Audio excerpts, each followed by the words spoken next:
예, 여러분 안녕하십니까? 오늘 회로이론 5주제 과도현상 12강 이제 마지막 강의에 대해서 설명드리도록 하겠습니다. 8번째 사례가 되겠습니다. RLC 소자로 구성되어 직류전압이 인가되었을 때 어떠한 현상이 일어나는가에 대해서 간략하게 보도록 하겠습니다. 자, 이 자체는 해석 자체가 매우 복잡한 이 문제이기 때문에 최대한 단순화해서 설명을 드리도록 하겠습니다.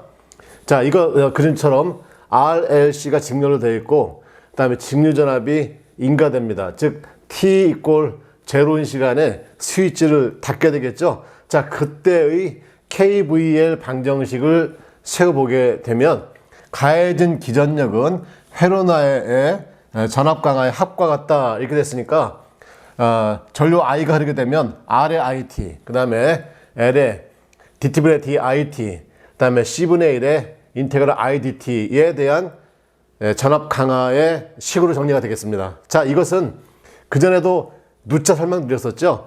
직류 전압이 인가되면 라플라스 변환을 하게 되면 가장 쉽게 해석을 할 수 있다 이렇게 말씀을 드렸었습니다. 그래서 라플라스 변환을 하게 되면 자, 이건 이제 상수니까 당연히 S분의 2가 되겠고 R의 IS, 그 다음에 L의 SIS의 초기값 마이너스 I0 값을 빼준다. 그 다음에 C분의 1의 S분의 1의 IS 이렇게 했었습니다. 자, 그래서 이쪽을 IS로 이제 정리하게 되면 이렇게 정리가 되겠죠. R 플러스 LS 플러스 CS분의 1 이렇게 됩니다. 그래서 최종적으로 IS에 관한 식으로 정리를 하겠습니다. 그러면 이 부분이 S분의 2에 내려가서 나눠지겠죠. 그래서 S분의 2, 그 다음에 R 플러스 LS 플러스 CS분의 1 분의 1, 전체 분의 1이 되겠고, 자, 그 다음에 여기에 S의 1창이 있고, 여기도 S의 1창이 있으니까 1창을 맨 앞으로 빼줍니다. 그래서 LS 플러스 R 플러스 CS분의 1 이렇게 되어 있습니다. 자, 보니까 여기 S하고 CS분의 1을 곱하게 되면 어떻게 되겠습니까? 서로 약분 되니까 S의 식이 아주 단순화되겠죠? 그래서 이제 곱해집니다. 그러면 어떻게 됩니까? LS의 제곱 플러스 RS 플러스 C분의 1 이렇게 되겠죠? S의 최고차항은 2차항이고 거기에 계수가 L이 있으니까 계수는 무조건 얼마로 만들라? 1로 만들라 이렇게 말씀을 드렸었습니다. 예, 그래서 여기에 L을 바깥으로 빼주니까 S의 제곱 플러스 L분의 RS 플러스 LC분의 1 이렇게 되겠습니다. 자, 이 자체는 라플라스 역변환을 하려고 하다 보니까 이게 인수분해가 되느냐 보니까 인수분해가 됩니까? 안 됩니까? 인수분해가 안 되죠.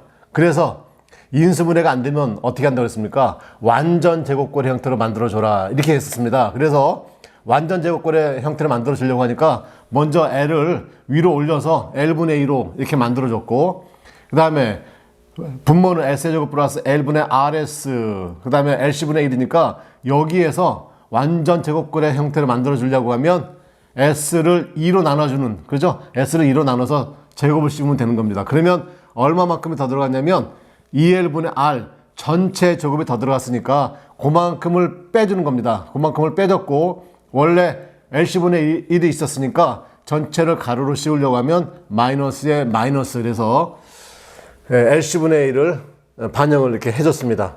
자, 그러면 자, 이런 형태의 꼴로 이제 변형시켜진 이유가 뭐냐면 S 플러스 2L분의 R의 전체 제곱, 그 다음에 마이너스가 됐든 플러스가 됐든 여기가 뭐가 돼야 돼요? 여기도 제곱꼴의 형태가 되어야만, 그래서 우리가 요 라플라스 역변환에 대해서 공부를 했던 겁니다. 한번 간단하게 보겠습니다.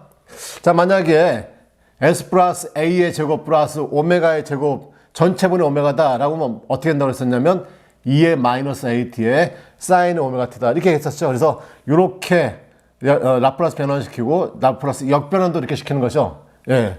그 다음에 요 이제 분자가 S가 없는 경우에는 여기가 사인 된다고 그랬었고, 분자가 S가 있게 되면 뭐가 된다고 그랬냐면 코사인이 된다고 그랬어. 코사인. 그 다음에 이 분모에 S 플러스 A 제곱에 플러스가 아니고 마이너스가 되면 뭐가 된다고 그랬냐면 하이퍼보릭 사인이나 하이퍼보릭 코사인이 된다. 이렇게 얘기했었죠. 그래서 만약에 오메가 제곱분의 오메가 형태가 되면은 하이퍼보릭 사인이 되겠고, 오메가 제곱분의 S 플러스 A 형태가 되면은 하이퍼보릭 코사인이 된다. 이렇게 말씀을 드렸었습니다. 자, 그래서 자, 요것을 이제 기억을 해 두시면, 자, 여기 이제 제곱꼴이 됐으니까 여기도 뭐가 돼야 돼? 제곱꼴이 돼야 되겠죠? 그래서 제곱꼴을 만들어주려면 어떻게 되겠습니까? 이 전체를 루트를 씌우고 전체를 제곱해버리면 제곱꼴의 형태가 되는 거지. 그게 바로 요식이 되겠습니다. 요식. 그래서 S 플러스 알파의 제곱, 그 다음에 마이너스 오메가의 제곱. 그럼 오메가의 제곱 되면 위에도 뭐가 돼야 돼? 오메가가 돼야 되죠. 왜냐면 여기에 지금 S가 없잖아. S가 없으니까 여기는 이제 오메가가 돼야 되겠구나. 이렇게 이해를 하시면 되겠습니다. 자, 그래서 이걸 이제 어떻게 진행할 거냐면, 자, 2L분의 R을 알파로 보겠습니다. 알파. 그 다음에 여기 나와 있는 LC분의 1, 그걸 어떻게 루트를 씌워서 루트 LC분의 1을 베타로 만들겠습니다. 그러면 2L분의 R의 제곱 마이너스 LC분의 1 이렇게 되어 있으니까 얘를 제곱꼴을 만들어주면 알파의 제곱 마이너스 베타의 제곱이 되겠죠? 왜? 베타가 루트 LC분의 1이 베타니까 얘는 베타의 제곱꼴이 되겠죠. 그래서 루트의 알파의 제곱 마이너스 베타의 제곱은 오메가가 된다. 오메가. 예, 그러면 지금 이 자체가 뭐가 됐습니까? 요 루트 안에 들어가는 요게 오메가가 되니까 결국은 오메가의 제곱 이런 꼴이 되겠죠? 예, 그래서 밑에는 S 플러스 알파의 제곱 마이너스 오메가의 제곱이 되었고, 자, 밑에가 오메가가 되면 위에도 오메가가 돼야 돼. 오메가. 근데 오메가가 없잖아요. 그래서 여기에 오메가를 곱해주고 오메가로 나눠줬습니다. 이렇게 해서 아무 문제가 없겠죠. 그러면은 요거 식은 이렇게 분리가 되겠죠. S 플러스 알파의 제곱 마이너스 오메가의 제곱, 그 다음에 이렇게 오메가 만들어주고, 오메가 L분의 오메가 이건 뭐냐면 요 식에 대한 개수로 빼줄 수가 있지요. 그래서 개수로 이렇게 빼준 겁니다. 개수로 이렇게 빼줬고, 그러면 이제 S 플러스 알파의 제곱 마이너스 오메가 제곱분의 오메가 이렇게 됐죠. 자, 그러면 여기가 플러스가 되면은 사인 형태가 되겠고, 마이너스가 되면 하이퍼보릭 사인 이렇게 되죠. 그래서 자, 2의 마이너스 알파 t의 하이퍼보릭 사인의 오메가 t 값이 된다. 이렇게 우리가 정리가 되겠습니다. 그래서 자, 이 문제는 RLC 소자가 직렬 연결되었고 전압이 인가되었을 때의 전류값, 전류값 IT를 구하라. 이런 문제가 됐었던 거죠. 그래서 그 IT에 대해서 정리를 해보게 된 것입니다. 예, 그 다음에 이제 정리한 이후에 요 오메가에 대한 해석을 좀 해봐야 되겠죠. 자, 오메가를 해석을 할 것인데, 오메가라고 하는 것 자체가 2L분의 R의 제곱 마이너스 LC분의 1이 되니까 L과 R과 C 값에 따라서 이 루트 안의 크기가 0보다 클 수도 있고 0과 같을 수도 있고 0보다 작을 수가 있겠죠. 자, 그거에 대한 해석은 이렇게 간단하게 정리를 해보도록 하겠습니다. 자, 이 안에 루트 안의 값이 0보다 크다 그러면 뭐라고 그래? 이것을 과제동, 그래서 오버댐핑 이렇게 표현하고요. 0보다 작게 되면 부족제동, 그래서 이제 언더댐핑 이렇게도 표현하고요. 그 다음에 0과 같게 되면 뭐가 되냐? 그런 이제 크리티컬 댐핑, 임계제동이다. 이렇게 자, 표현합니다. 그래서 오늘 마지막 사례 8번째에 RLC가 직렬로 연결되었을 때에 직류전압이 인가되고 그때 회로전류 I를 구하라 라고 하는 이런 문제에 대해서 한번 해석을 해봤고요. 자, 이제 비슷한 기출문제 해석해 보도록 하겠습니다. 예, 문제를 한번 보겠습니다. 자, 69회 1교시 건축전기설비기술사에 나왔던 문제입니다. 자, 아래 그림과 같은 회로에서 t = 0인 순간에 스위치를 개방한다면 병렬 접속 단자 간의 전이차의 값, 그리고 그때의 VT 특성도를 그려라. 예, 이 문제 상당히 좀 쉽지 않은 문제인 것 같습니다. 자, 그리고 그림에 대한 회로도를 보니까, 자, 여기에 전류원이 있습니다. 자, 전류원에서 지금 스위치를 여는 순간이죠. 여는 순간, 그럼 열기 전에는 어떻게 됐다냐? 열기 전에는 닫혀 있다는 얘기지. 여기 닫혀 있으면 단락이 되니까 1A의 전류가 무조건 다 얼로 돌아. 이렇게만 돌겠죠. 이렇게만 돕니다. 자, 그런데 이것을 오픈했어요. 네. 그러면 이제 개방하게 되면은 1A의 전류가 어디로 갑니까? 이렇게 와서 여기로도 흘러가고, 여기로도 흘러가고, 여기도 흘러가겠지. 자, 그러면 그때에 흘러가는 전류에 의해서 R에 의한 전압 강화, L에 의한 전압 강화, C에 의한 전압 강화가 발생할 건데, 그때 값은 병렬이니까 어떻게 돼? 다 같겠죠? 그때 그 단자의 전이차를 구하라. 이런 말이고, 그때 시간과 전압과의 특성들을 한번 그려봐라. 이런 얘기입니다. 자, 그러면 이 문제 들어가기 전에 해석을 조금 더 해보도록 하겠습니다. 개방했으니까 아까처럼 전류가 흘러갈 겁니다. 전류가 흘러가는데 이게 지금 일종의 직류 전류원이다. 이렇게 보면은 직류가 인가되었을 때 그 초기 시간 t = 0인 순간에서의 L과 C의 과도현상 기억나십니까? 예. L은 어떻게 된다고 그러냐면 t = 0인 순간에 회로가 투입되게 되면 L 자체는 오픈된다. 그 다음에 시간이 지나면 단락된다. 이렇게 얘기했었고, 그 다음에 C는 t = 0인 순간에는 단락되고 시간이 지나면 오픈된다. 이렇게 얘기했었죠. 자, 그러면 t = 0인 순간에 지금 L에 대해서는 개방되니까 전류가 들어갈 수가 없겠고, 그 다음에 C는 어떻게 된다고 했습니까? 단락이니까 바로 전류가 들어가죠. 그러면 자, 전류가 공급될 때 여긴 개방됐으니까 전류가 흐르지 않고, 여긴 저항이 존재하지만 여기가 어떻게 돼? 저항이 제로죠. 단락돼 버리니까. 그러니까 어떻게 돼? 1A 전류가 전부 다 여기로 온다 이런 말. 이렇게 C로 흘러가게 되겠죠. 그때 C로 흘러가게 되었을 때의 값은 얼마냐? 이건 얼마가 되겠어요? 단락 상태니까 그때 걸리는 전압은 제로가 될 겁니다. 그랬다가 시간이 지나면서 약간의 전압값이 바뀌겠죠. 그 특성을 그려봐라. 이런 얘기가 되는 겁니다. 그러니까 상당히 쉽지 않은 이런 문제다. 이렇게 보겠습니다. 자, 바로 해설 한번 들어가 보도록 하겠습니다. 예, 여기에 이제 자, 저항값은 4분의 1 오hm, L은 4분의 1 헨리, C는 1 페럿 이렇게 되고, 자, 이때 자, R에 흐르는 전류는 R분의 V니까, 그 다음에 IL은 L분의 1의 인테그랄 VDT. 이건 이제 여러 번 했으니까, 자, 여기서 나온 얘기입니다. 그 다음에 C에 흐르는 전류는 C의 DT분의 DV다. 여기서 나온 전류값이 되겠죠. 그래서 이 KCL 법칙을 적용하게 되면 스위치를 개방하는 순간에 이 전류에 흐른 전류합은 여기 R에 의한 전류, L에 C에 흐른 전류 합이 될 거니까 결국 I는 IR 플러스 IL 플러스 IC가 될 것이고, IR은 R분의 V, IL은 L분의 1의 인테그랄 VDT, 그 다음에 C에 흐른 전류는 C DT분의 DV 이렇게 되겠습니다. 자, 여기에 이제 주어진 값을 대입해 보겠습니다. 자, R은 얼마냐면 4분의 1이라고 했으니까 4분의 1, 분의 1 이렇게 되니까 4V 이렇게 되겠고, 그 다음에 L도 4분의 1이니까 4분의 1분의 1, 4.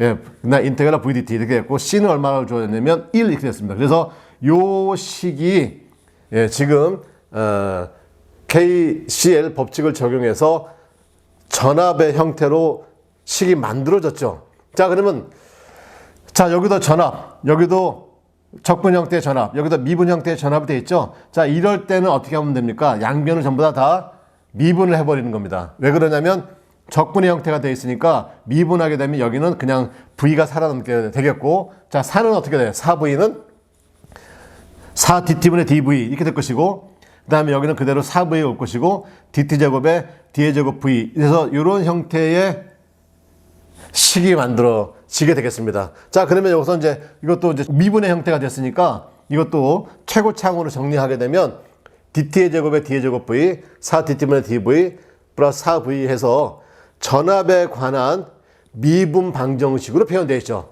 자, 전압에 대한 미분 방정식으로 표현되어 있고, 이제 이런 경우는 어떻게 됩니까? 2차 미분, 그 다음에 1차 미분, 그 다음에 일종의 상수로 봤을 때 뭘 구할 수가 있어요? 특성 방정식을 구할 수 있지. 예, 그래서 이제 이 특성 방정식을 구하게 되면 여기는 s의 제곱 플러스 4s 플러스 4 이퀄 제로라고 하는 요런 특성 방정식이 구해지게 됩니다.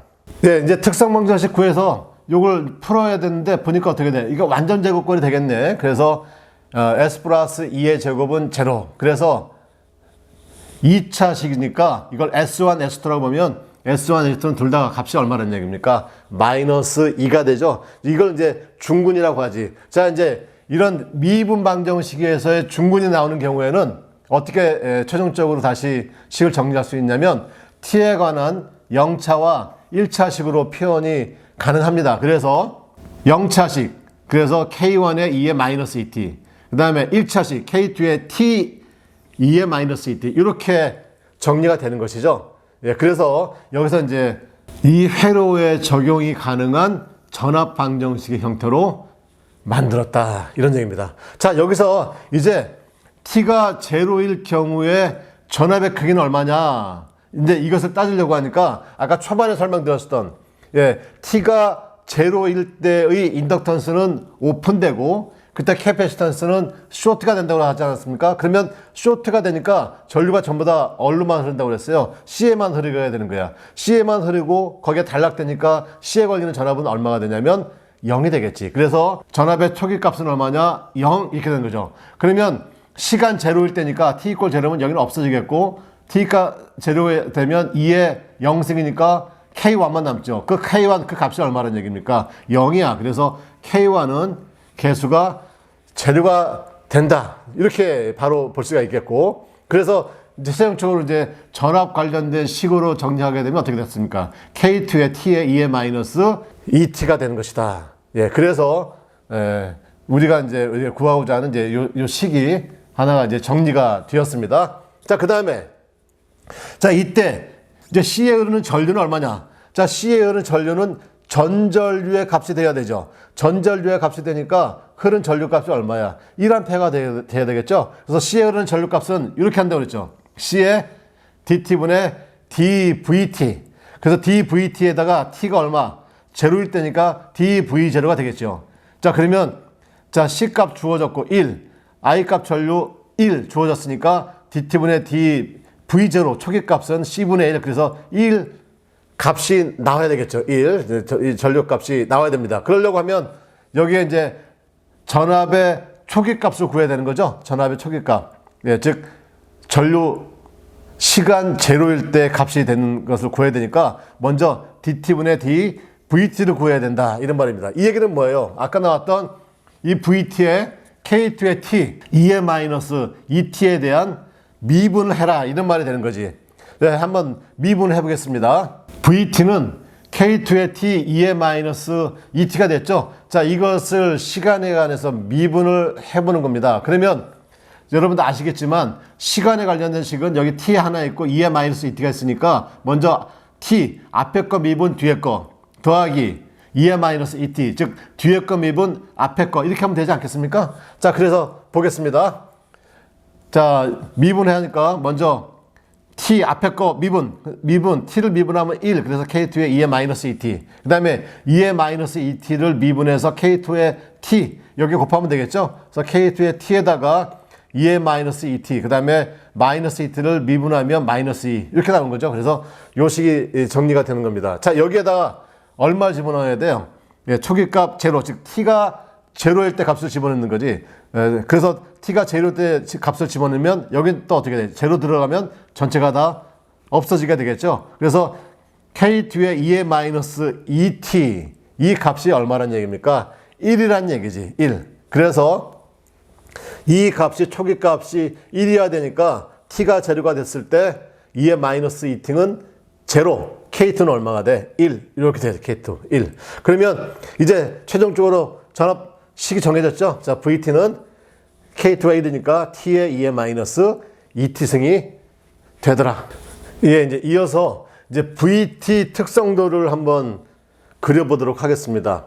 자, 이 식 자체는 T하고 2의 마이너스 2T의 곱이 되는 것이죠. 그래서 T에 대한 그래프하고 2의 마이너스 2T에 대한 그래프를 그려서 곱을 하게 되면 이 V에 대한 그래프를 그릴 수가 있겠죠. 자, 그러면 자, t라고 하는 것은 기울기가 1인 직선이 될 것이고, 그 다음에 2의 마이너스 2t입니다. 그러면 초기 t가 제로일 때 값은 얼마냐면 2의 제로승이니까 1이 되겠죠. 그래서 크기는 1에서 마이너스의 크기로 진행되니까 우하향하는 이러한 그림이 될 겁니다.